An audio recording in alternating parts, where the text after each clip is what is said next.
হিন্দু মুছলমান কৰা সকলে আজিৰ প্ৰতিবেদন চাবলৈ নাপাহৰিব।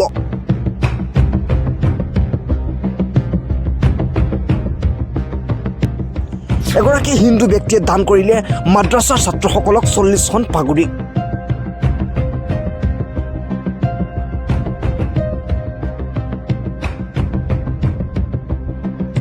হিন্দু মুছলমান কৰা সকললৈ আজিৰ এই প্ৰতিবেদন।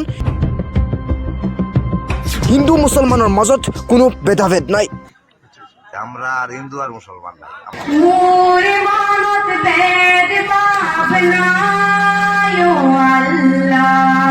আমি 40খন পাগুৰি দিছো মেটিগাঁও মাদ্ৰাছাত। মেথিগাঁও মাদ্ৰাসাত আমৰা কতখান ফাগলি দিয়েছিলাম ৰে 40টা না কতটা ফাগলি দিয়েছি। হোজাই জিলাৰ মুৰাজ্জাৰৰ ইষ্টেমাত গৈ এগৰাকী হিন্দু ব্যক্তিয়ে দেখুৱাই দিলে মিলাপ্ৰীতিৰ নতুন নিদৰ্শন। যি সময়ত গোটেই ভাৰতবৰ্ষত হিন্দু মুছলমান কৰি থাকে, ঠিক একে সময়তে এনে কৰ্মক সকলোৱে শলাগ লৈছে। এজন 50 বছৰীয়া হিন্দু ব্যক্তিৰ কিছু মন্তব্যই সকলো মুছলমানক মুগ্ধময় কৰিছে। শুনক এই ব্যক্তিজনৰ এই মন্তব্য। ব্যবসায়ীর মাঝে এটা যেটা আছে এটা সবে আমারে মাননীয়।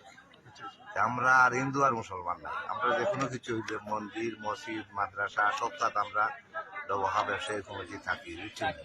মেথিগাঁও মাদ্রাসাত আমরা কতখান ফাগলি দিয়েছিলাম রে 40টা না কতটা ফাগলি দিয়েছি।